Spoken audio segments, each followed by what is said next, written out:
Hey, good day, everyone. It is the Viral Volley podcast, and we have this version of College Volleyball Weekly, quarantine edition, but deep in the quarantine edition at this point. I think our last discussion was literally in early April, but it's great to have our consortium of coaching intelligence. That's Jay Hosack of George Mason University. We've got Dan Friend of Lewis University, who is not exactly the role model PSA right now, driving live on a Zoom call. So, if something happens, it's documented. That's right. Oh, jeez. Hey, lots of traffic right now. Lots of traffic. So, Jeez, knock on wood. Well, we've got a few topics because a lot of news has happened. And gosh, even with all this COVID going on, there are definitely a lot of things to talk about. But the most recent things that mainly has been affecting NCAA volleyball has been the NCAA waiver that was proposed by the FBS schools. And if you're not familiar with the FBS, it's the Football Bowl subdivision of schools. It's a big, the largest conferences and the commissioners that are all Division I. They wanted to waive the amount of minimum D1 programs allowed. And I'll have one of you guys talk about what impact that would have had on volleyball and men's volleyball particularly.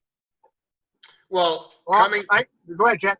I was just going to say, having come from a place like Penn State where they're one of the biggest programs in the country, I can tell you right now, a lot of these schools, everybody that is not aware of how college athletics works, a large portion of a lot of those bigger schools, those bigger time programs, a large portion of their income comes from football. And a lot of them run in a deficit. Let's keep that in mind as well. There's not many teams that run on a surplus. And so when let's just use numbers that are easy to understand. If you make $50 million a year from your football program with merchandise and parking and ticket sales and all the concessions and a whole 9 yards, it's a large chunk of money. And athletic departments depend upon that money in order to run their athletic departments. So, and all the other programs that come along with it. But then when you start looking at all the COVID stuff, all of a sudden everybody started freaking out a little bit. And they're like, well, wait a minute here. Now we may not have football. It might be on a much more reduced scale.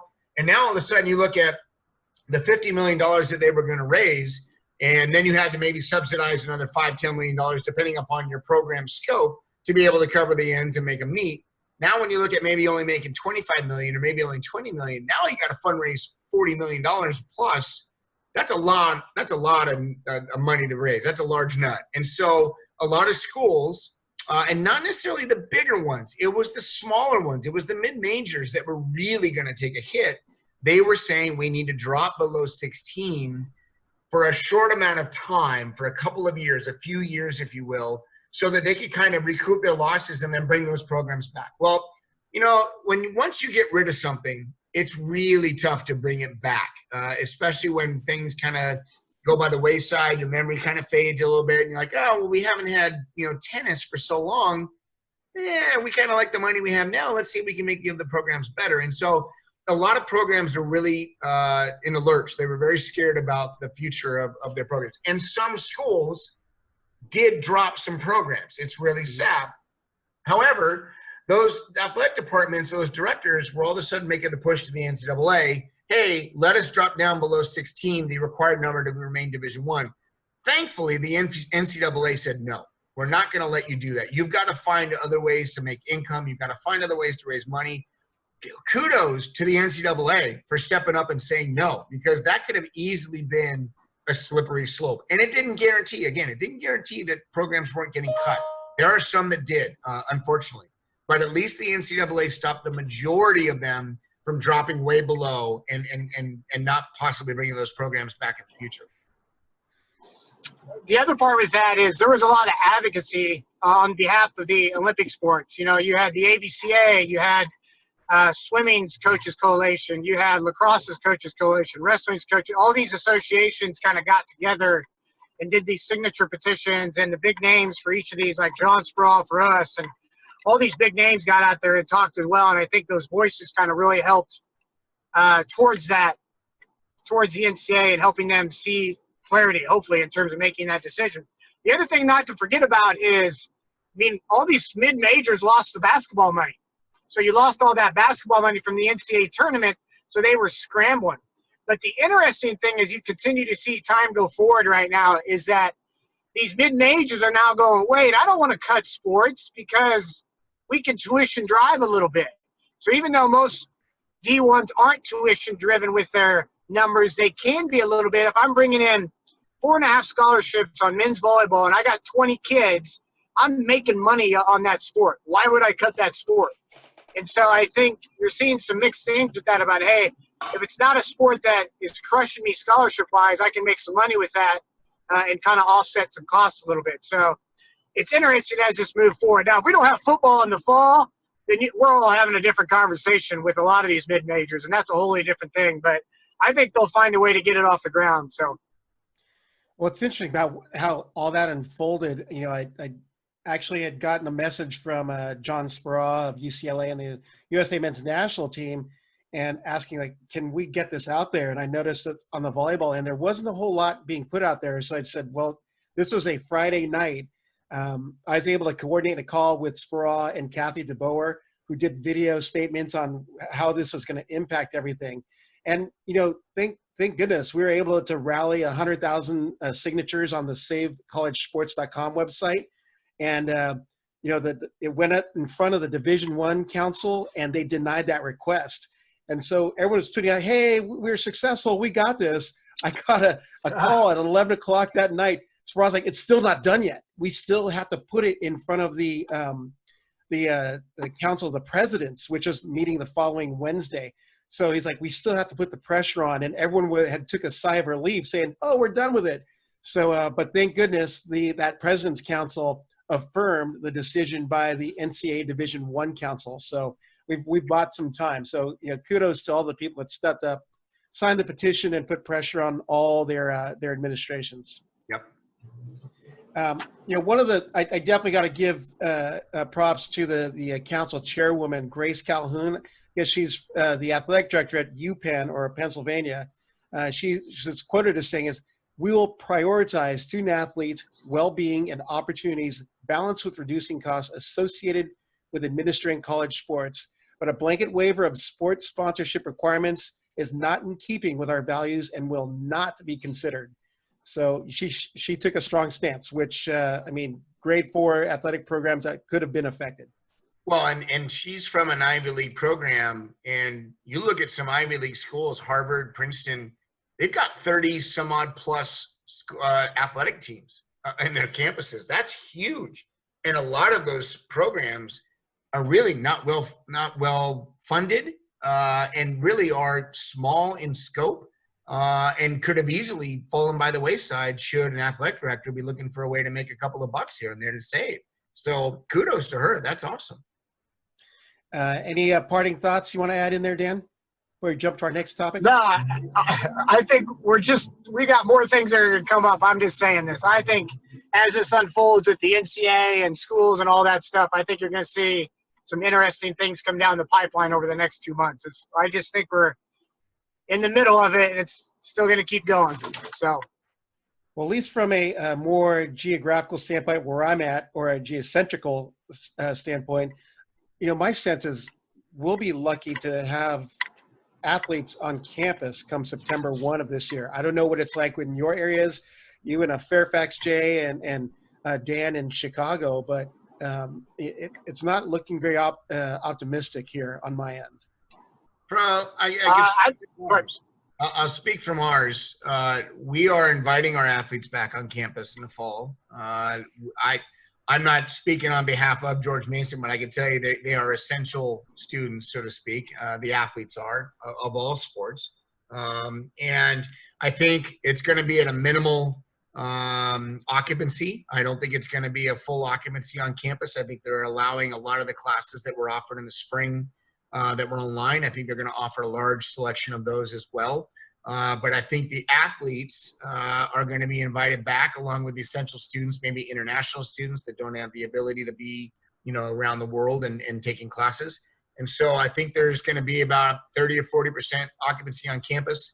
And then as the year progresses, I think they'll just keep reassessing, and hopefully by the fall, next fall of 2021, I think things will resume back to normal. should everything hold the way that we all think it's going to. But yeah, I think that's going to be kind of par across the board. There might be a few that don't. There might be a few that do. I know that the Cal States, I think, are saying no classes in the fall whatsoever. They're all online. Except for Cal Poly and Long Beach State.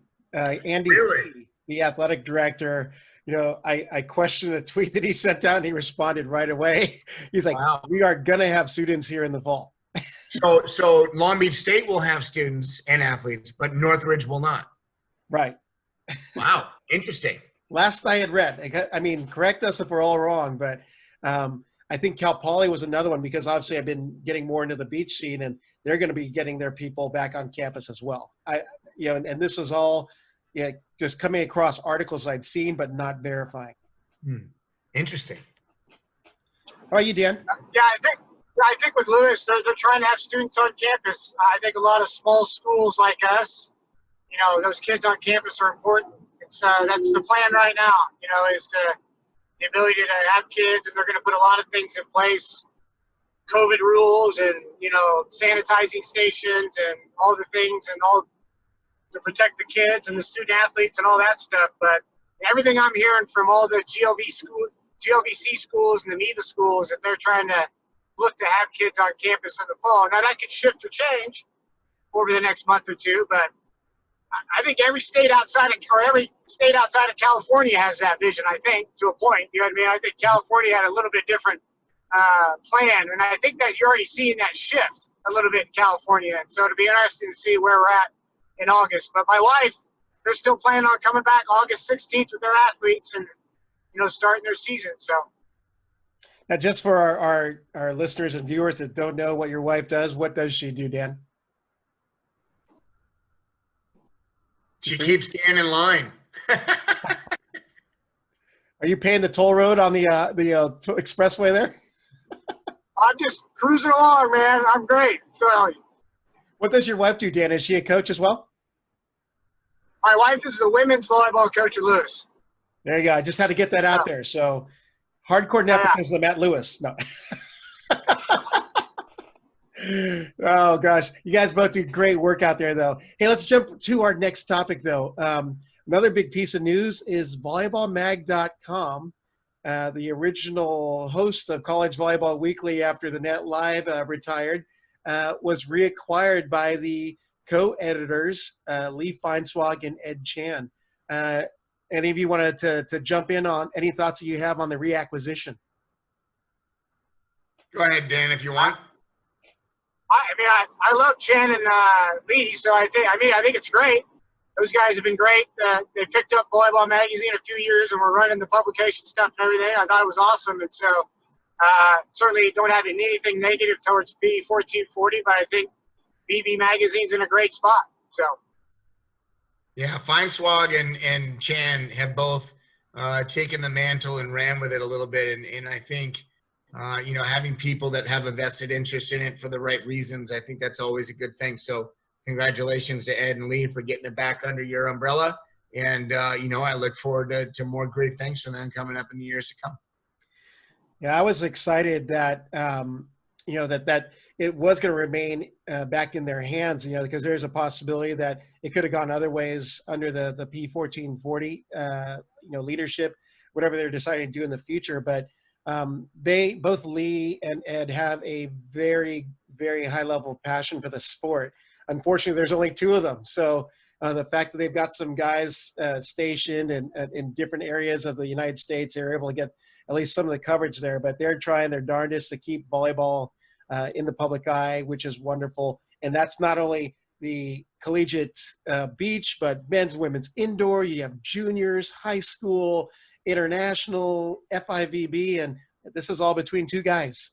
So, I give them a large shout out for the efforts they're doing, and, definitely am on board with helping them out, continuing to help them out, because in full disclosure, I handle some of their social media and get some of their interviews as well. So, but yeah, I'm excited at what this new year will bring for volleyballmag.com, even in this COVID culture time. So, and this other stuff that's going on, which I'm sure we'll discuss a little bit later. Yep. I know that you guys love this topic, and Dan has now, I think he's going to copyright his Super Seniors, which is super teams. super teams, yeah. So with the NCAA granting another year of eligibility for those athletes affected by this COVID pandemic, we're going to be seeing some super teams with some super seniors. And I've confirmed a few, which I've sent you guys in some of the notes, but I'm curious as to your thoughts on them as coaches that actually have to compete against these teams that could be coming out with in 2021. Well, here's the problem. You've got all these teams that are stacked to the gills with All-Americans, all-conference players, starters. I mean, it's every coach's dream. Here's the nightmare. Nobody's traveling to play anybody. And if it is, it's minimal at best. And so you want to see all these matchups of the super teams of Lewis and the super teams of Ohio State and the super teams of Long Beach and Hawaii and Irvine and Stanford and Penn State and Mason, all these places and Princeton, and nobody's going to be able to play anybody. And that's the bummer. And, yeah, there's going to be interleague play. I mean, you're going to see the teams play good teams still. It's not like you're not, but it's going to be really regionalized in terms of who's going to see what. And that I think is the real loss of all this stuff is, you got these guys coming back and they maybe want to play against the best competition in the country. And if they're not seeing the top teams because your conference may not be as strong as it was last year or the year before, now all of a sudden you're not getting a chance to see those teams play other great teams. And I think that's the big loss if there's any, dark lining around that cloud. I've got my consultant here with me. This is little Joey right here. That's Mr. Dan and Mr. J. Say hi, Joey. Nice. Hey, Joey. What's going on, kid? Yeah. On top of that, think how hard that's going to make it for the selection committee. You'll have all these great teams, but they're not all going to play each other. So it's going to be like, how are you going to do RPI? How are you going to do strength of schedule? I mean, they already had a hard enough job, and now you got 5 on the committee, and then they got to figure out this on top of it. But to spin it the other way, what a great year of volleyball. You know what I mean? We're going to have some great teams. You talk about Hawaii and Santa Barbara. You've got, even in our conference, I think McKendree's got some kids coming back. Ball State might, Purdue might. We've got some guys coming. I mean, there's going to be some awesome volleyball across the country and some high-level volleyball too. And so, even if we don't get some of those great matches, it'll be a great opportunity to see some high-level competition with some teams. And I'm excited for it. Crossing my fingers that we're all able to do when it comes time to get there. You know what I mean? In terms of that. So. Right. Well, I've got some names down from a very official source called Volley Talk. So I'm going to just drop them and get your guys' thoughts on them. I know that this is all just through word of mouth and hearsay. So like McKendree has Wyatt Dimke middle, Zach Schnicker an opposite, and Lucas Galifos the other middle coming back. And then for Lewis, I got maybe familiar with some people on that team. Ryan Coonan coming back apparently, according to Volley Talk. So your big guns back, Dan. You got to be excited about that. I'm never going to be sad about my 6'9" player of the year coming back to play volleyball. Do you know what I mean? So Bouger's coming back too, which is great. So. Oh, wow. Got your pins back. I like it. And then go ahead, Dan. No, I was just going to say, I think McKendree also picked up Evan Giebert, super senior, doing his master's. He was an all-conference, all-American from Loras, Lords. It's an NAI school. Mm-hmm. So a name you wouldn't know about that they picked up kind of under the radar in terms of that. So. Well, jumping to another conference in the MPSF, so Grand Canyon has Ian McLean coming back, a middle blocker. UCLA has Austin Mautautia. They're outside, the transfer from Hawaii. And then BYU, as of now, only has Will Stanley coming back. Any thoughts on those super seniors? I think Stanley's going to be obviously a welcome addition back to the program. Anytime you have an All-American setter coming back in your gym for another year, that's a no-brainer. What about our boy from Barton, Mandalaris? Guess where he's going? Oh, no. Well, go ahead, Dan. Tell him where he's going. Well, I don't know if anything's concrete, so I can't say anything. You know what I mean? So I think he's still trying to figure it out, Jay. All right. We'll keep it quiet. But, yeah, he's not remaining at Barton. Let's put it that way. He's not. I think he's looking to Vying play for one of your somewhere. programs? Yeah. I don't think I've got him, just so you know. Otherwise, I'd flat out tell you. You know what I mean? So Let's just put it this way. Dan will not be very happy if he goes Yeah. where you think he's going to go.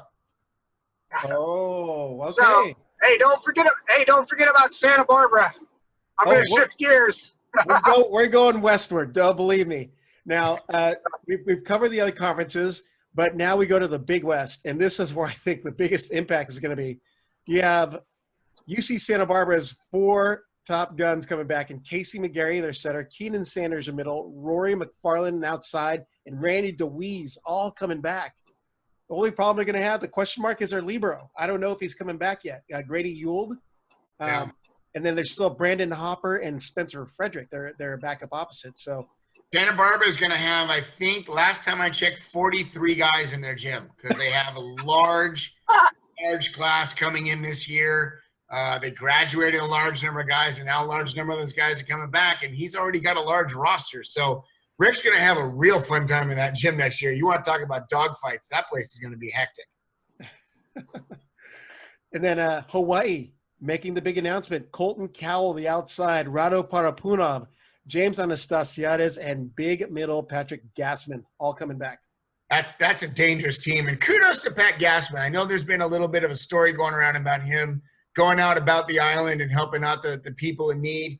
You know, Dan and I had the pleasure of working with that kid a little bit over the years. He's a real nice young man, and it's just real cool to see that he is fitting in with that culture and the lifestyle, the Ohana lifestyle, and it fits Pat real well. So kudos to Pat. Nice job out there. Way to take care of your own and take care of the people surrounding you.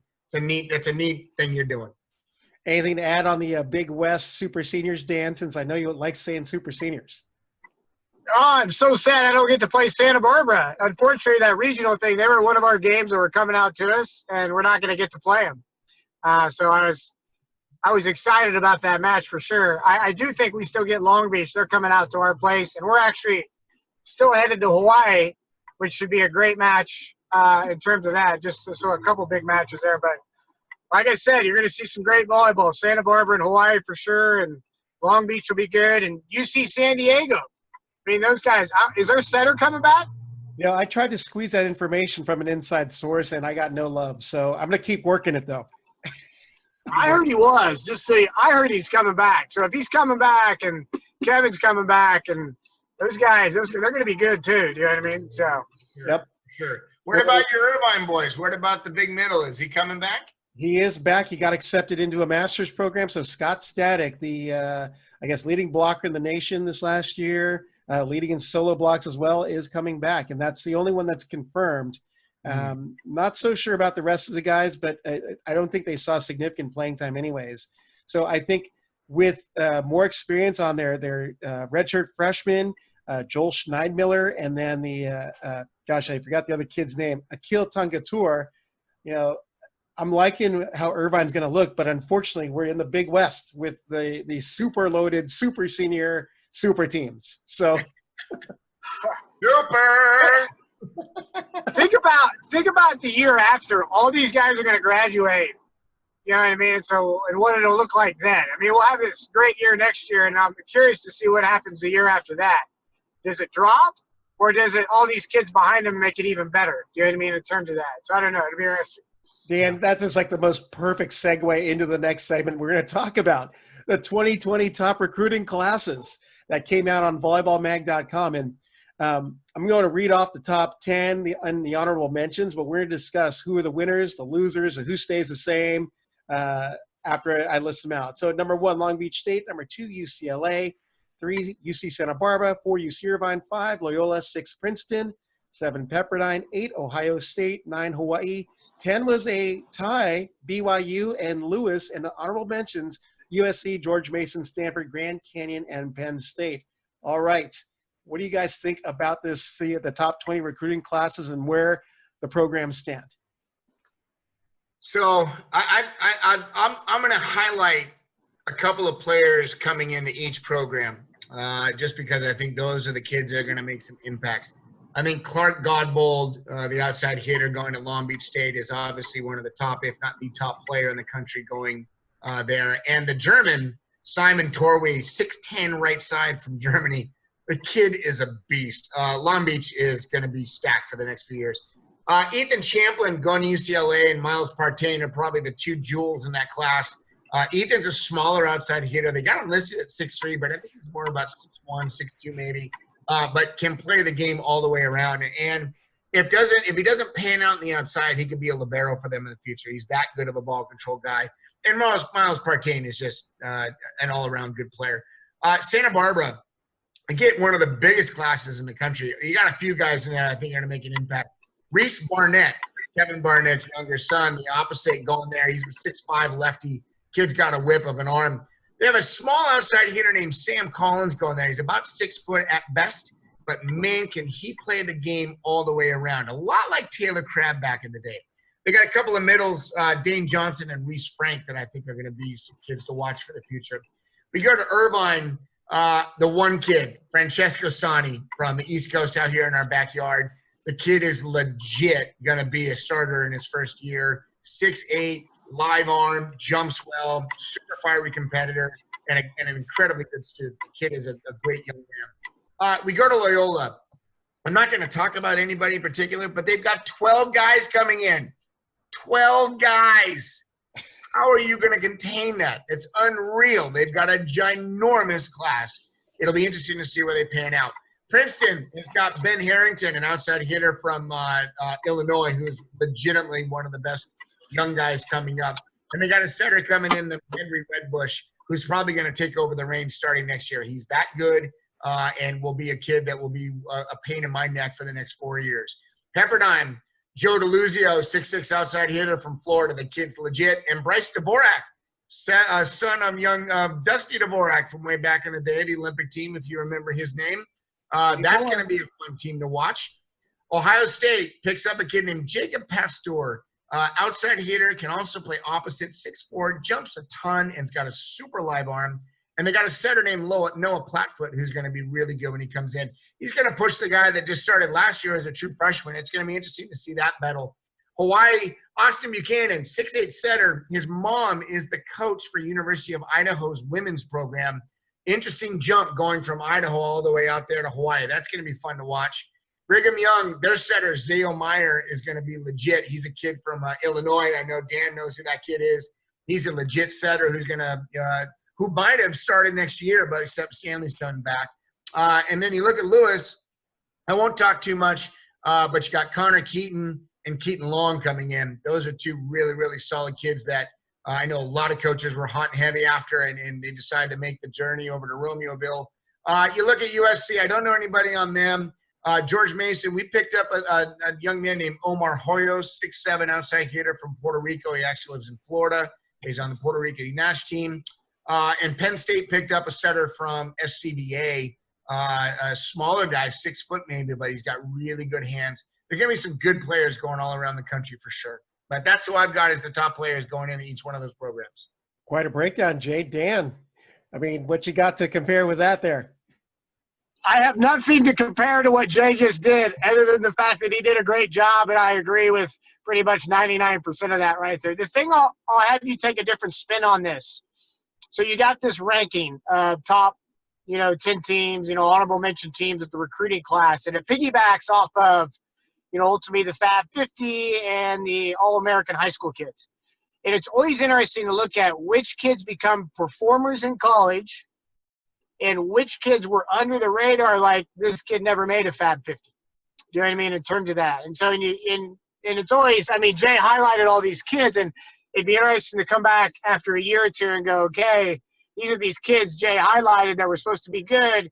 3 or 4 of them were awesome. 2 or 3 of them kind of fizzled out. And 2 or 3 of these kids we didn't talk about at all that were on these programs end up being – you see the same thing happen at college basketball players to the NBA. You know what I mean? So we talk about this, where they're good at one stage doesn't always mean they're good at the next stage. And you see these guys blossom or bloom that might be under the radar. And so, I think there's some dark horses in that group that some of these recruits got picked up, and some might be maybe a little bit overinflated in terms of where they're really good in high school. But we lose you, Dan?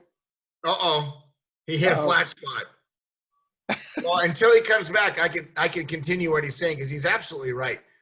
a lot of these kids are the ones that everybody knows because they're the big names. Everybody's claiming them. And Dan, I know you're back, so I don't know if you want to continue, but he's absolutely right. A lot of those kids were kids that maybe only a couple of coaches are really going after, and maybe they really specified they wanted to go to one or two places, so they didn't get the love that everybody really, maybe could have given them. And a lot of those kids pan out to be great players. I mean, there's a whole ton of All-Americans over the years that were not on these lists back in the day, for sure.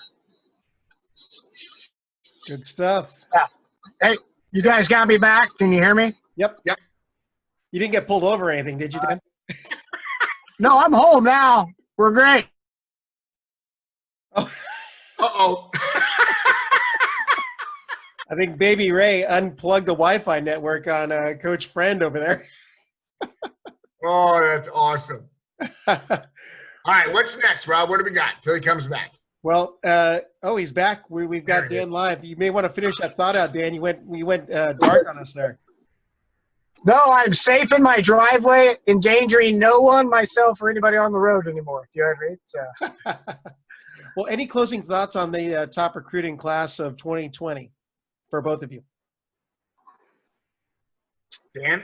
No, I'd be curious. It'll be interesting to see which of these kids find a way to make an impact this year. You know what I mean? Like, you got the super seniors coming back, and I mean, I think there's a few guys. I think of Dasani find a way on the court. Does Clark Gobold find a way on the court? Like, which of these guys are able to kind of mix in?